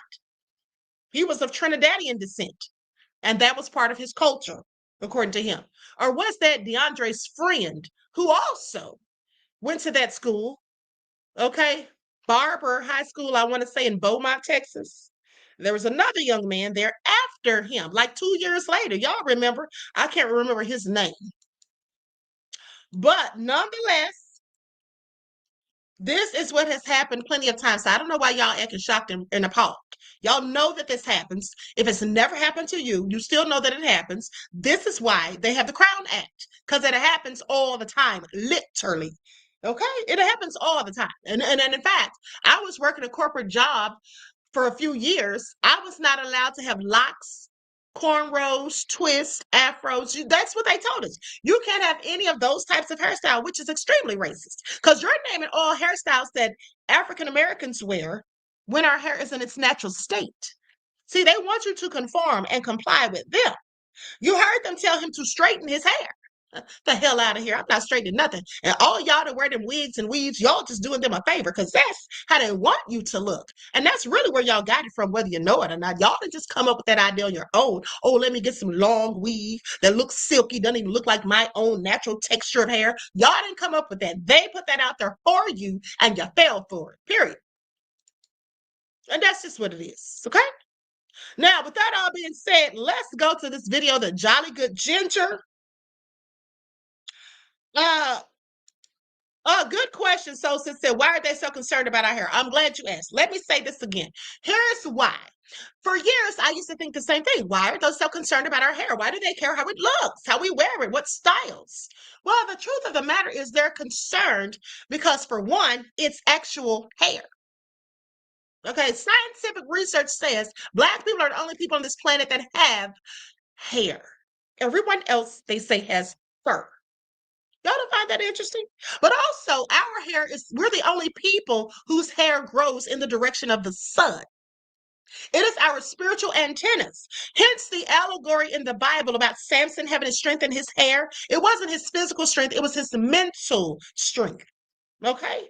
People who are spiritual know that the longer your hair grows and it stays in its natural state, the more in tune you are with the Most High, the universe, and your discernment is through the roof. Okay? So it is absolutely just wickedness and hate because they don't have those powers.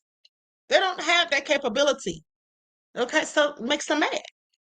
They don't care about how you're wearing your hair. They just don't want it in its natural state. See, they told him to straighten his hair because they want him to put chemicals in it. Because when you put chemicals in your hair, what does it do? It weakens it. Hence, it weakens you and your mental strength. Y'all don't pay attention, though. Okay? Anywho, let's go to Jolly Good Ginger's video because Jolly Good Ginger, I really like him, and I was sad to hear this story, but I want to show it, and I'm glad he shared it because guess what? This further reiterates what I always say, that racism is a poison that is fed to people. Okay, it is something that is taught. People are not born racist. People are taught to be racist. People teach their children to be racist and to hate people that don't look like them when they're young. And that's what happened to Tizzy. So let's listen. I mean, not Tizzy. I don't know why I always call Jolly and Tizzy. I always get them mixed up. They don't even look alike. Okay. But anyway, that's what happened to Jolly Good Ginger. So let's get into it. I've mentioned it on podcasts before, but I've never made a video and told the story. My mother, seen here, was 16 years old when I was born. My dad was 21. They'd been together since she was 14. So he was 14, or sorry, she. Hold on. Let me say this really quick. Okay. So back in the 70s, when the white kids had the rock and roll long hair, no one said nothing. No, they did. And you know why they didn't say anything? Because they don't mind if they wear long hair. They don't care if they put their hair in locks, braids, anything. Because we know that sometimes they culturally appropriate us and wear the same styles. And they don't have a problem with them doing it at the same place of work. But you can't do it because it's an issue. You see, back then, when the white guys were dressing like the rockers, like David Lee Roth and all of them, and Steve Perry from Journey, and they had all the long hair, well, it wasn't a problem. There was no complaints about the length of hair because the black guys at that time, they were not wearing their hair long. They were wearing fades for the most part, right? But now you have all these black men getting locks. That is more than a trend. And at the end of the day, when you have all these black people wearing locks, and then a lot of black people waking up and arriving into their spirituality and becoming more consciously aware and all of these things, yeah, they can't have that. A bunch of woke Negroes walking around here. No, we need y'all to be stuck on stupid, be menaces to society, go out here and continue to act like thugs, be detriments to your own community, and be your own demise. That's what they want. Okay, they don't want you out here being smart and woke and getting educated and learning about spirituality and discernment and all of those things. Learning how to decipher signs that you see on a daily that come from the Most High or the ancestors. They don't want you knowing any of those things because this is how they plan to keep you oppressed forever. Now, when you start waking up and start putting things together and figuring it all out how it works, then that's when you can unify and defeat them. And they know it. Elon Musk just posted today on X. He just posted today on X about how white people are going to be a low minority or something, he said.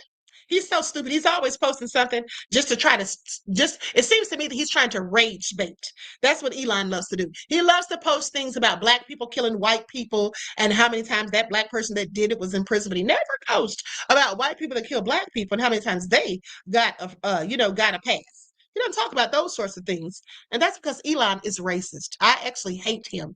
Okay, and I wish him the worst. Now, with that all being said, I said what I said, and I don't back down from it. Now, with that all being said, let me see if I can find that post. because I definitely shared it. At least I thought I did. Maybe I forgot to. Yeah, but so basically, like I was telling you, he starts talking about how they're going to be a minority in a few years. And you know, the stuff he was saying, I was just like, so what's he trying to do here? Okay. What is he trying to do here? Anger the status quo? So they can start attacking black folk? What is he up to? Because I promise you it's nothing good. But anyway, I digress. Let's continue. He was 14. He was 19 when they got together.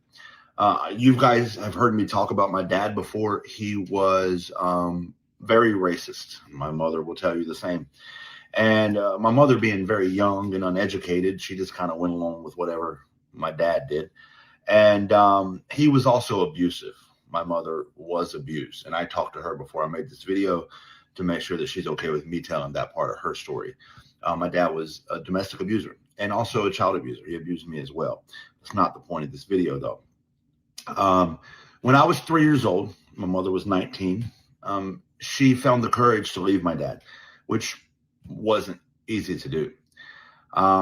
And the divorce was nasty because my dad he's passed away now, a pretty controlling, narcissistic type guy.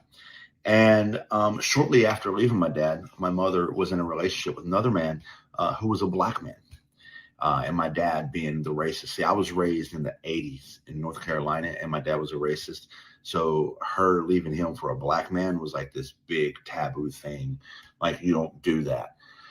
And so when everything went to court, my dad ultimately got custody of me because the judge in the 80s in North Carolina is not giving the child to the woman dating a black man, to the white woman dating a black man, especially when my dad was the one with the career and the income and the money, and my mom had nothing. He had left her with nothing. Fast forward to when I was 10 years old. During those 7 years after the divorce, my dad taught me to hate my mom. He taught me that she was a sinner, that the Bible did not approve of interracial marriages. He showed me in the Bible where the Bible says you can't marry outside your race. And I believed her to be basically of the devil himself. I hated her. When I was 10 years old, I found out that my dad was being taken to court because my mother was trying to get visitation rights. I was terrified. I didn't want to meet this evil woman. She won. She got visitation rights of me. I'll never forget, ever to this day. I can still vividly remember where I was, the weather and everything when she picked me up the first time. I was terrified. But I made it my mission, that first visit, that she would never visit me again. I made that my mission, that she would never want to see me after this day. I called her a sinner. I called her children, because she had 3 children with her second husband. Obviously, they were biracial children. And I called her children the N-word. I called her an N-word lover. Now, keep in mind, I'm 10 years old, but this is how I was raised. This is what I believed at age 10. And she told me, you shouldn't think like this or talk like this. And I ignored her. It was like a 2-hour visitation, whatever it was. And then she dropped me back off at my house. I told my dad, she'll never pick me up again, Dad, I promise you. 2 weeks later, when it was time for her next visitation, I waited in my yard on the Saturday at the time that I was supposed to be there. And I was sure she wouldn't pull up, but she did. She did pull up. I was befuddled. Oh my God, she came back. This time, she took me to her house in a mostly black neighborhood, and a place I had never been. I was raised on the mountain, all white neighborhood, very much racist. And I was told that black neighborhoods were crime-ridden, filthy areas. Avoid them. So I went to this black neighborhood and I thought, oh my God, oh my God. I went in her house and she said, I want you to meet your brothers and sisters. And they came out and they were so excited to see me because my mom had never told them a bad thing about me. And I wanted to be mean to them because that's how I was raised. But I couldn't. I couldn't bring myself to be mean to them because they were so nice and polite to me. I was not nice to them. I tolerated them in my mind, but I wasn't mean to them. And then every 2 weeks she came and got me. And over the course of time, I built a relationship with my siblings, with her. And I started questioning things like maybe the things my dad told me are not true, because what I see in this neighborhood, what I see in my mom's house, what I see everywhere is not what I was told. And I had a choice to make at the early age of about 11. Do I believe what I was raised, or do I challenge these ideas? And just like my mom had got away from my dad and challenged those ideas and grew and was better, I decided that I too can be better. I started challenging the ideas my dad raised me. It started a very tumultuous relationship with my dad, as if it wasn't tumultuous to begin with. And then I was an abused child. I'm trying to keep this video short, so I'm missing a lot of very deep details, but I'm trying to give you the idea. By the time I was 15, I had read books and read the speeches of Dr. King and watched interviews with Malcolm X. And I really started realizing, like, there's a whole nother world out there that I didn't realize. Fred Hampton, Angela Davis, these things really opened my eyes. And I even basically got into a fight with my dad over it when I was 15 and was thrown out of my house. But my deconstruction process had begun, and it has continued for the past, 27 years. I'm 42 now. And it's all thanks to my mom, just being a mom, just showing up. And I've never had like the closest relationship with my mom because the story I just told you, but I've been friends with her now for, how old is that? 25 years. And I just want to say thanks for showing up. Thanks for not giving up on me. I may have never challenged my ideas and beliefs and may have been stuck in the same trap that, I was born into, and I wasn't. So thanks, Mom. Happy Mother's Day. All right, so that was a very touching story from Jolly Good Ginger, and very sad that somebody would do that to a child. But I want you all to pay attention, because that's what many of racist devils and demons do to their children. They teach them to hate. They tell them lies, about people in their family who don't have a problem with Black people or people of different races. They just make them hate and just tell them all sorts of things. And remember, what they love to do is use Christianity. They love to use Christianity. Notice how he said he called his mom a sinner. Who taught him that? His father taught him that that's what sinners do. So these people will do all kind of wicked, nefarious things, these racist devils and demons, and they will do all sort of manner of evil, nefarious things and use the Bible to justify their BS. That's what they'll do, and I want y'all to pay attention. At the end of the day, this is what they have done for centuries. All right. And so, yeah, I would never call myself what a racist calls themselves. That's what I wouldn't do. Specifically the Klan, because that's what they're listed as, a Christian group. I find that all interesting and quite frankly hilarious. Now, with that all being said, who said that Trump? Y'all said something about Trump called the Somalians garbage? I know he didn't. Y'all need to stop lying on Trump, because I know Trump would never. Trump would literally never call people with skin like mine garbage. Now why are y'all lying on Trump? Now we know he's low down and dirty, but he wouldn't do that, would he? Look at y'all. Yes, he did, Queen. Y'all know I know damn well Trump did it. Y'all think I'm serious? Honey, I know he did it. And probably did a bit more than we didn't even catch. That's what he said behind the scenes. Let's go to the footage though. But thank you for letting me know, because I didn't know that. Not surprised, but I didn't know it. I just went and found the video on TikTok. So let's get into it. That low down dirty devil has the nerve to call somebody garbage. Honey, what does he think he is? Clearly he's misidentifying himself. Please pay attention. The president is calling immigrants from Somalia garbage, insisting that he does not want them in our country. And it comes as this morning we are learning that ICE is preparing to ramp up immigration enforcement operations in Minnesota, which is home to the nation's largest Somali community. We're going to go the wrong way if we keep taking in garbage into our country. Ilhan Omar is garbage. She's garbage. Her friends are garbage. These aren't people that work. These aren't people that say, let's go, come on, let's make this place great. These are people that do nothing but complain. They complain. And from where they came from, they got nothing. They came from paradise and they said, this isn't paradise.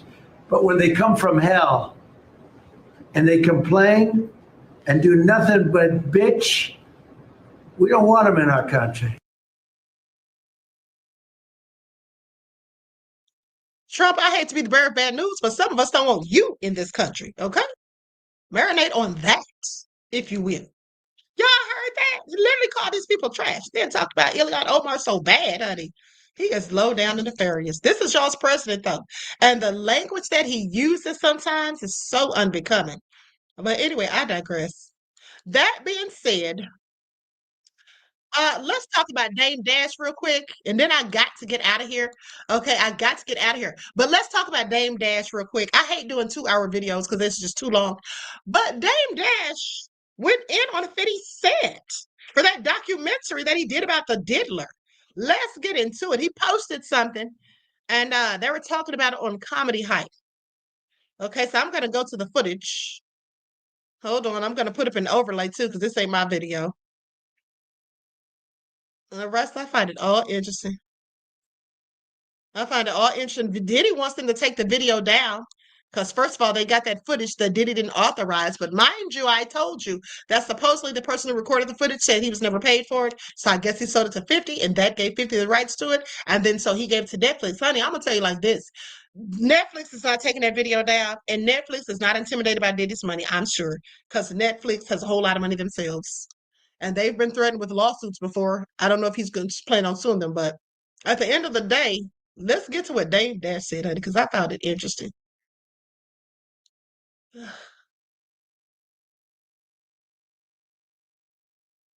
here's the thing. I will say what Dame Dash said is absolutely no lie. 50 Cent sat there and lied on CBS talking about that 20-year-old beef because he was upset because Diddy wanted to take him shopping. 50, that's not what you're still mad about. Okay, you're now mad about something else. And we all know why. Your baby mama. All right, your baby mama was one of Diddy's little minions. And that's why you're really mad.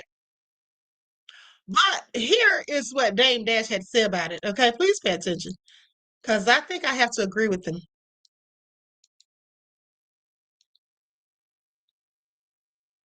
Hold on, I almost forgot my overlay.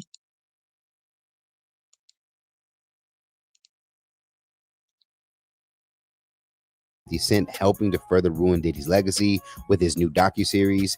Dame Dash would share a comment on his social pages that included a picture of 50 Cent with his ex-girlfriend and the mother of his son, who would later be romantically connected with Diddy.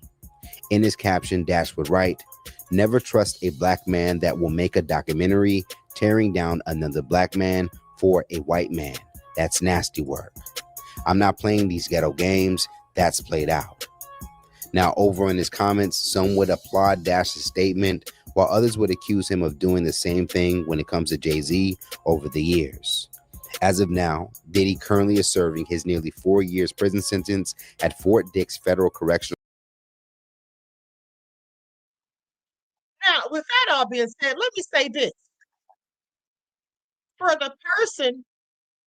the person who said that Dame has done the exact same thing when it comes to Jay-Z, I'm sorry. He done the same thing when it comes to Jay-Z. See, you can't compare apples and oranges. That is totally different. And why is it different? Because Dame didn't do a whole documentary airing out Jay-Z's dirty laundry. And we know he had some dirty laundry, honey. Let's talk about it. Jay-Z's the same person that supposedly shot his own brother at the age of 12 over jury. Second of all, there's that whole story about Kathy White. And then there's a whole bunch of things we could dig up on Jay-Z, honey, please. How he did D-Haven, for example. Okay, but with that all being said, Dame Dash has never done any of that, so please miss me with it. He is not like 50 Cent, okay? Going on interviews and answering questions that people ask you about Jay-Z is totally different. And these platforms that he's gone on are black, all right? Black platforms. Now, did Dame Dash go on Vlad TV and talk trash about Jay-Z? Because I don't know if he did. I'm not saying he didn't. If he did that, now that's problematic in my opinion, because I could never. Okay, but I absolutely agree with stuff like that. See, what I don't do, being the pro-black person that I am, I don't sit on platforms and talk trash about people who look like me to people who don't look like me. That's in-house information. That's how I sit. Now, some of y'all may not feel that way, but that's how I feel. That's in-house. You know, it's sort of like what happens in the house stays in the house with family. You understand? Because black people, whether we like it or not, we're all family. Okay, we should not be airing our dirty laundry all over the place. That's all I'm saying. On other people's platforms. Now, 50 Cent did that, like I said, because he can't stand Diddy. And we know why. But at the end of the day, you know, it just It just wasn't a good look, in my opinion. Okay? It just wasn't a good look. Cookie said Diddy ain't shy. He might not be, but 50 Cent isn't either. Okay? 50 Cent isn't either. And one thing I will say is, did 50 Cent talk trash about black women not that long ago? That's why I had to kick him to the curb. Didn't he say something about dark-skinned women or something like that? He said something about black women. Somebody told me, because they got tired of me caping for 50, saying that I like him because he's petty just like me. Well, I mean, I do like his pettiness to a degree. But when petty crosses the line over into the realm of nefariousness, then you got problems, okay? Then you have problems. Mel said money makes people change. I don't think so, beloved. I don't think money makes people change. Well, some people maybe, but for most people, I think money just enhances what they already were and who they already are. At the end of the day, if you were a low down, dirty asshole, you're going to be more of that with money. Money is going to empower you to continue to carry out your nefariousness in a myriad of other ways that you probably never were able to do. Also, for people that are kind, giving, and loving, and who like to do things for other people, well, if you have a lot of money, then you're likely going to continue to do more of that.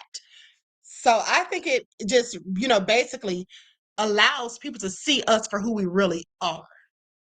Okay? Then the real you shows up. That's how I feel about it.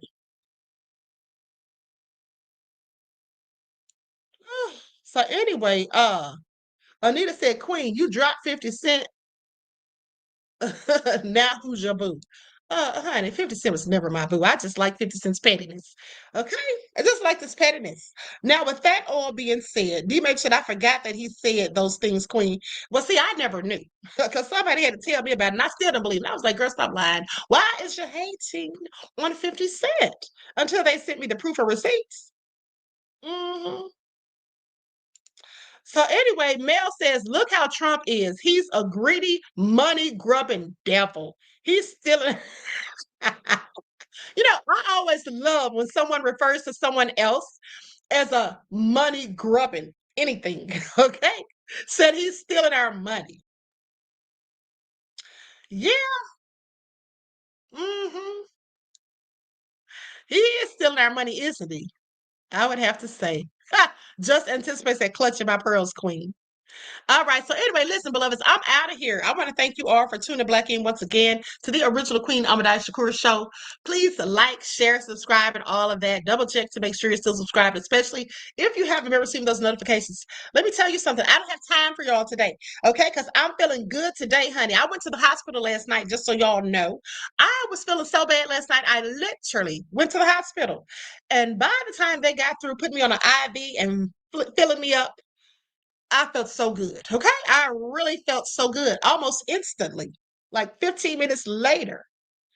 All right. So now I don't have time for y'all, is all I'm saying. Okay. Now I got to go, in the words of Tasha K. All right. And so, with that all being said, Claudette said, oh, wow, Queen. Yes. Okay. So, with that all being said, they had to give me some fluids. They had to give me some fluids. I really need to stop getting dehydrated because I work so much. Y'all just don't even know. I'm not even talking about online and doing other stuff, ripping and running and this, that, and the third, trying to get things together. And sometimes I am just not drinking my water like I should be doing. And then also, I just get sidetracked. Okay. And then, not to mention, I was feeling nauseated and all of that too. So, anywho, I was trying to catch a bug. Okay. So, anyway, I'm feeling better. Ladybug said they said those IVs are the bomb. Isn't that what Diddy and them used to get to rehydrate? Now, mind you, I wasn't dehydrated from doing illegal substances. Y'all can miss me with it. Okay, don't try to put lies out on the Queen, honey. I was dehydrated from not drinking my water and just doing too much. Okay, also. Now, with that all being said, listen, I hope you all enjoy the rest of this day. I hope y'all enjoy the rest of this day. Each one teach one. That's how we grow and thrive. Do something productive, constructive, but never destructive. And always remember, beloveds, to keep the Most High first in your lives. Now, I don't think I'm coming back unless there's some breaking news or something like that. But other than that, y'all won't see me until in the morning. Okay? So until next time, each one teach one. That's how we grow and thrive. Okay? Do something productive, constructive, but never destructive. And always remember, beloveds, to keep the Most High first in your lives. Until next time.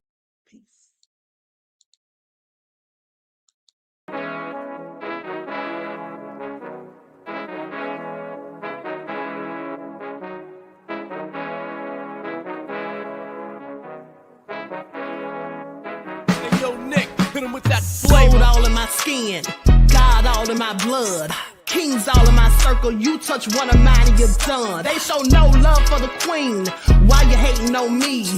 Is it cause I'm free and I got Malcolm X in my jeans? I got dreams like King Luther, shed blood like Kunta. You ain't helping my people, I ain't got nothing to say to ya. I want all the smoke like hookah. Talking reparations, America won't be great until they give us compensation. I'm like, I'm the hottest right now. See a bunch of lames out here trying to jock on my style. They be doing too much. I'm the queen, it's too easy. It's like they all at Popeyes, how they be talking so greasy. I just sit back and laugh while these haters get madder. So nefarious how they don't want my pockets with cheddar. I tell them they can do better. These snakes in the grass can leave a bite on your ass, cause y'all be trusting too fast. I got my foot on the gas, other one on they necks. Dropping receipts on haters, you better show some respect. I'm never facing regrets, we only facing the threats. Running through every challenge like a relay, break no sweat. It's a cold game, so I got that blanket with me. Now that my people awaken, ain't no going to sleep. I do not play by my piece, this time I'm playing for keeps. You talking slick, but when I see you like them ends, we gon' meet. And I got gold all in my skin, God all in my blood. Kings all in my circle, you touch one of mine and you done. They show no love for the queen, why they hating on me? Is it cause I'm free and I got Malcolm X in my jeans and I got gold all in my skin, God all in my blood. Kings all in my circle, you touch one of mine and you done. They show no love for the queen, why they hating on me?